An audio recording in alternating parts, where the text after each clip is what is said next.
Hola, ¿qué tal? Buenas noches, bienvenidos. Mi nombre es Ernesto Zamora, soy psicólogo. El día de hoy tenemos la fortuna de transmitir por primera vez, en este caso, eh, a través de este medio, uno de los cursos que estaba ya programado. Como ustedes saben, por esta situación que estamos pasando en función de la pandemia, estamos utilizando este medio que para nosotros es la primera vez que lo ocupamos y que vamos a ir desarrollándolo poco a poco, o vamos a ir utilizándolo un poquito más, de manera que lo podamos incorporar como una herramienta también un poquito más interactiva, que se les haga más interesantes y que ustedes lo puedan disfrutar también en casa. El día de hoy invito a que pase mi compañero Arturo Sánchez Cortés, psicólogo, a lo mejor lo recuerdan, este, de los cursos que hemos dado. Para nosotros es un placer seguir presentes con ustedes, involucrarnos un poquito en esta labor tan bella, que es la de educar, la de ser servir, la de crear personas.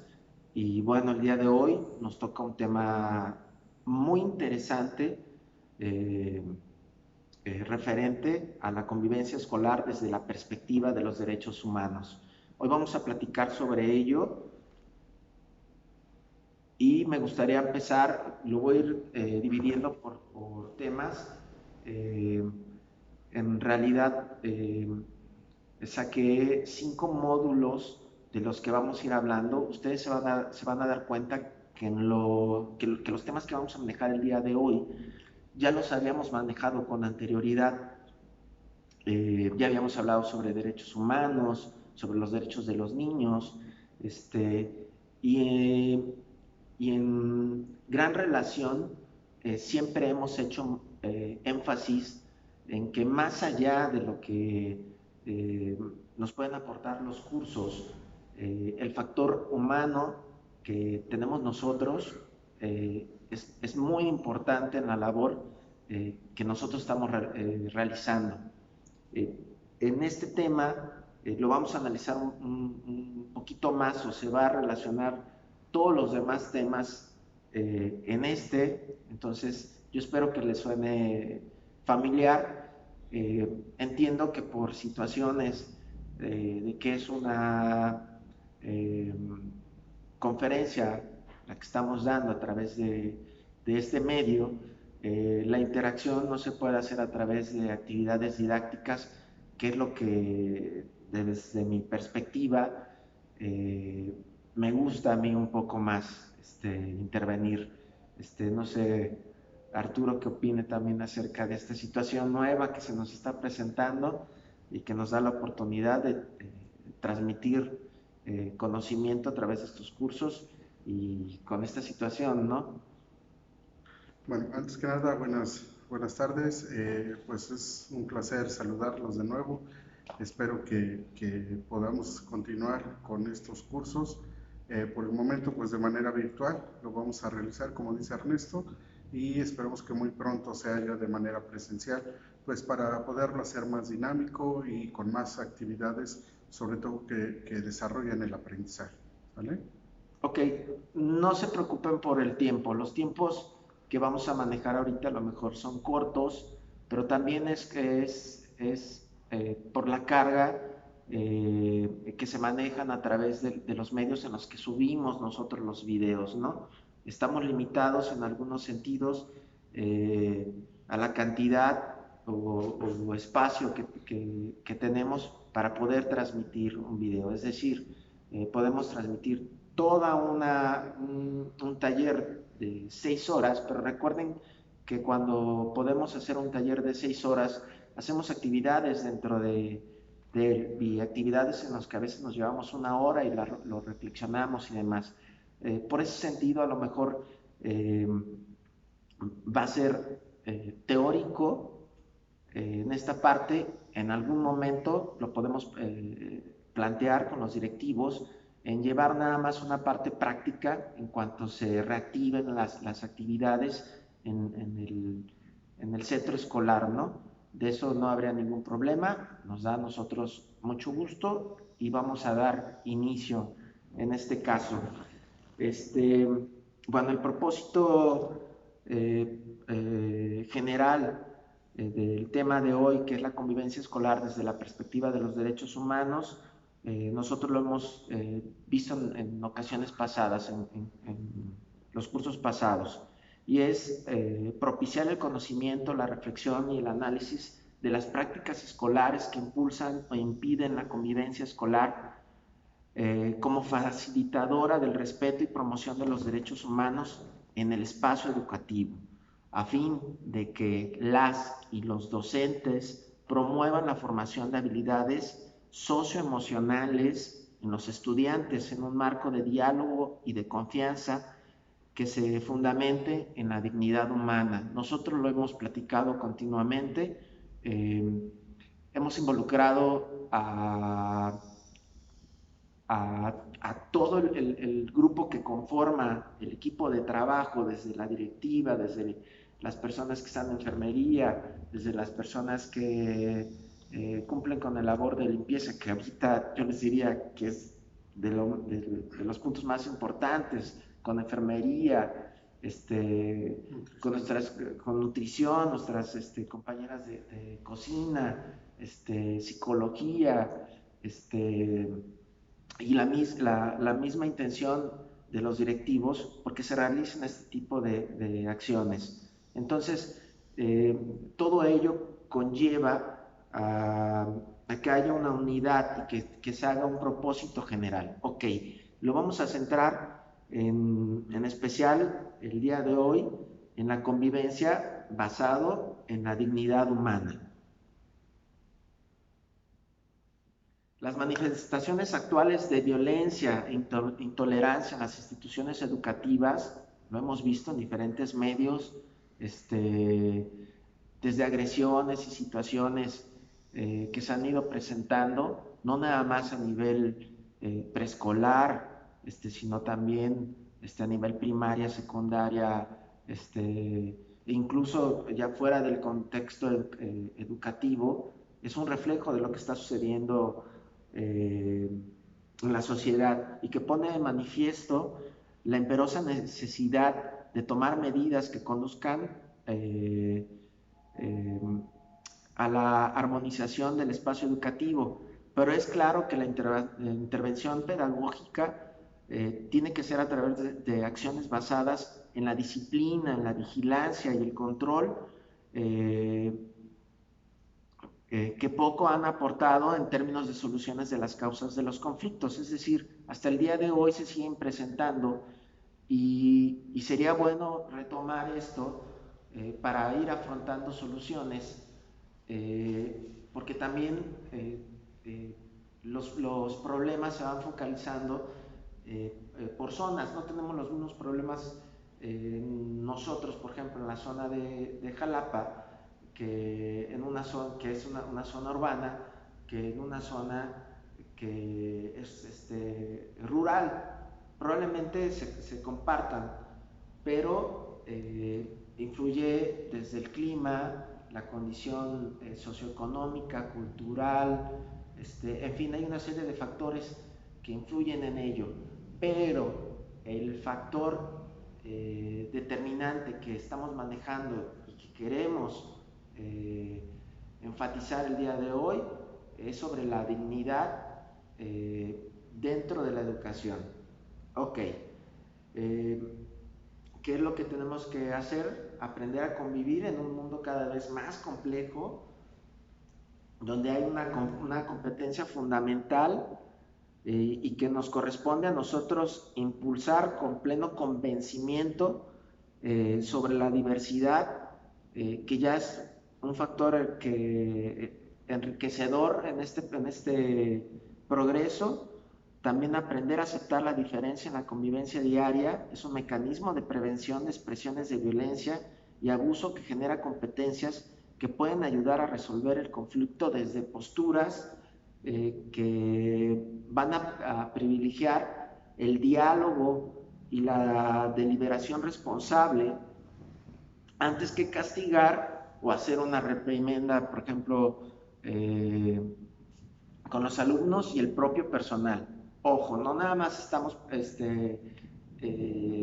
conversando acerca de los pequeños que tenemos a nuestro cargo, ¿no? Estamos hablando de toda la institución, como si fuera, como lo que es un equipo y cómo repercute. Ok, escuelas y maestros que comprenden y trabajan en favor de igualdad real de oportunidades desde el reconocimiento de la dignidad humana es la aspiración del enfoque de los derechos humanos en la convivencia escolar. Por eso, el tema fundamental que vamos a tocar hoy o de inicio y que nosotros habíamos platicado es sobre los derechos humanos. Hicimos ejercicios acerca de ellos, hicimos dinámicas. Voy a tocar rápidamente ciertos puntos para hacer un recordatorio. Aún así vamos a mandar unas diapositivas donde ustedes pueden tener el material, pero ahorita lo voy a mencionar y marcar ciertas diferencias entre derechos humanos, pero derechos humanos en México, cómo se aplican y derechos universales, ¿no? Que tienen relación los dos, pero específicamente para programas que vamos a realizar, aplicaríamos de acuerdo a la legalidad los derechos que están representados en nuestra Constitución, que serían las garantías individuales, ¿no? Ok, derechos humanos. El propósito es conocer los derechos humanos y la responsabilidad que conlleva en la labor como docentes. Como medios de conocimiento mencionaremos los siguientes aspectos. ¿Qué son los derechos universales y los derechos humanos? Los derechos humanos en México, que son las garantías individuales. El educando como sujeto de derechos. Todos los mexicanos, recuerden, tenemos derechos. Los derechos humanos y la formación en valores. Los trabajadores de la educación y su compromiso con los derechos humanos. Los derechos y deberes de los padres de familia, que es una parte bien importante, porque a veces pareciera que nos delegan esa responsabilidad. Y si hablamos sobre dignidad del ser humano, la parte familiar, nosotros lo sabemos, juega un papel fundamental en ello, ¿no? Mucho de lo que sucede con los alumnos es un reflejo de lo que está sucediendo en casa, ¿no? Pero bueno, nosotros tenemos la labor de también poder influir y realizar un cambio, ¿no? ¿Ok? Y desde luego la prevención de conductas de riesgo, en este caso lo que platicábamos, discriminación, violencia,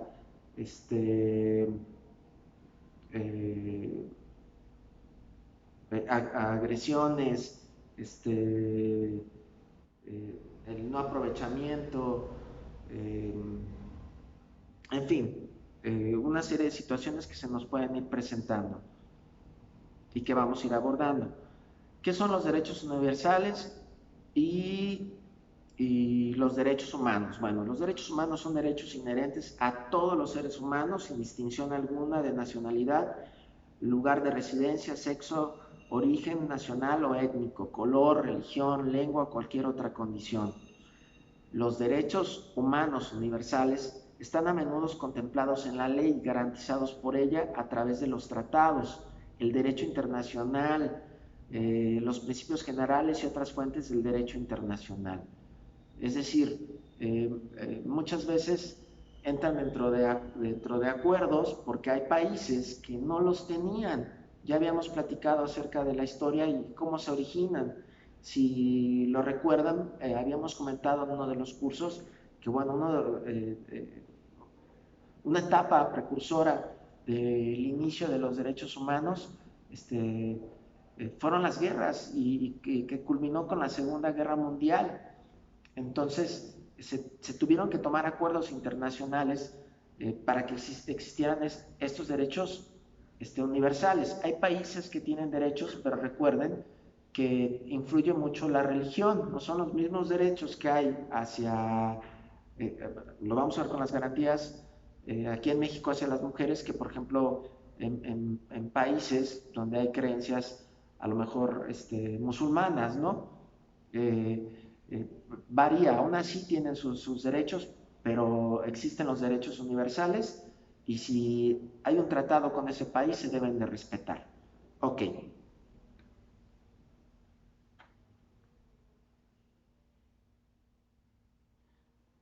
Si bien así, entonces los derechos universales se definen como universales, interdependientes e indivisibles porque se reconocen a todos los seres humanos sin inclusión alguna y porque si nos privan del acceso de uno de nuestros derechos, el resto se verán perjudicados. Es decir, cuando en algún país no se respetan los derechos que tienen, por ejemplo aquí en México, las garantías individuales, podemos acudir a instancias donde los derechos universales van a responder por nuestros derechos. Entonces, esa es la importancia que se da.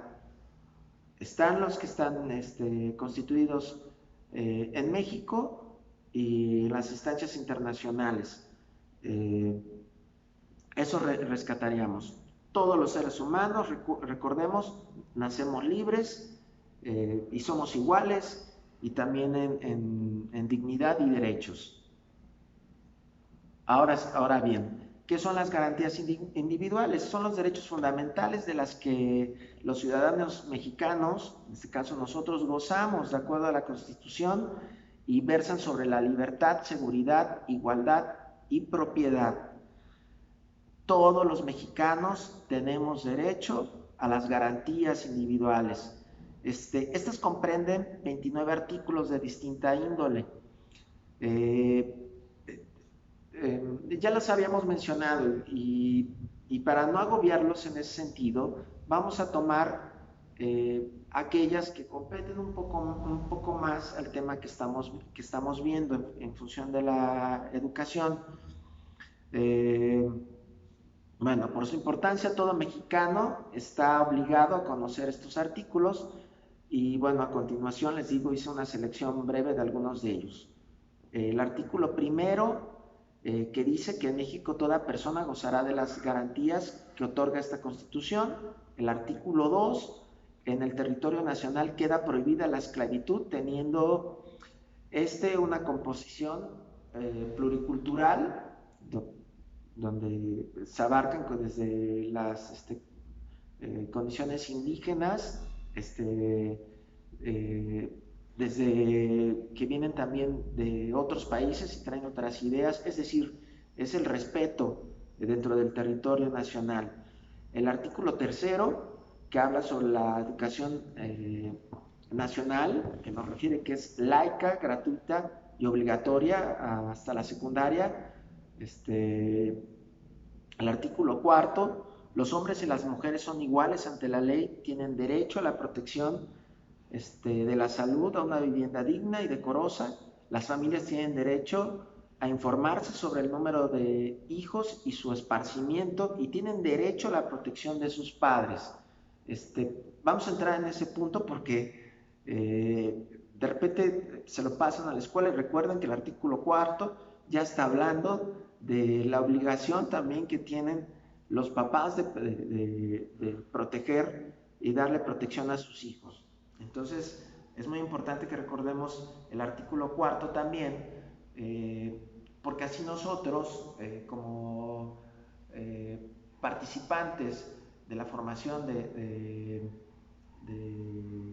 seres humanos, podemos también conocer cuál es nuestro límite y cuál es el límite también que tienen los padres, y que no todo es obligación de nosotros, ¿no?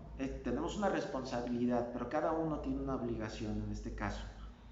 Artículo sexto, el individuo gozará de libertad de pensamiento sin afectar a terceros y el derecho a la información. El artículo 17, nadie podrá hacer justicia por sí mismo ni violentarse para reclamar su derecho. Y el artículo 24, todos pueden profesar la creencia religiosa que más le agrade, pueden practicar ceremonias, devociones, actos de cultos en templos, siempre y cuando no constituya un delito y sean vigilados por la autoridad. Ok, tomaría esos como los principales y les comentaría nada más la diferencia entre derechos humanos y garantías individuales. Las garantías individuales son generales a diferencia de los derechos humanos universales. Se consideran generales a las garantías individuales en virtud de que de acuerdo a estas tienen una vigencia y aplicación práctica a partir del texto constitucional que las consagra, es decir, tienen un ámbito de aplicación en cierto territorio, en este caso en nuestro territorio nacional, y como lo mencionaba, es a través de nuestra Constitución, y solamente se va a aplicar sobre el territorio mexicano. Saliendo de la frontera aplican otros. A diferencia, por ejemplo, del alcance de los derechos universales, estos no están sujetos a la calidez de la norma de cada país, sino que son universalmente válidos. Si nosotros viajamos a otro país, podemos exigir esos derechos universales y los podemos pedir como tal. Ok, es muy importante que recordemos esto que acabamos de hablar por los siguientes temas que vamos a tocar. Y vamos a empezar a hablar, ya empezamos de lleno, pero vamos a empezar a hablar en este segundo tema sobre la dignidad del ser. Y lo pongo así como un propósito, ya que es deber reflexionar sobre el significado del ser humano, es deber de nosotros, comprendiendo la importancia de saberse y sentirse parte de la humanidad con genuino interés por el otro. Se entenderá la capacidad humana y la necesidad de dignificar la profesión docente, promoviendo la reflexión crítica de la práctica cotidiana para fortalecer la identidad docente y personal. Es decir, nosotros tenemos primero que conocer estos derechos y esta dignidad de ser para que nosotros, a su vez, podamos transmitirlos. Si nosotros no nos creemos dignos del ser en nuestra capacidad como docentes, como trabajadores, ni la importancia que tiene cada uno de nuestro trabajo en nuestro centro escolar, pues no podemos transmitirlo, ¿no? Y en realidad cada papel juega, es muy importante en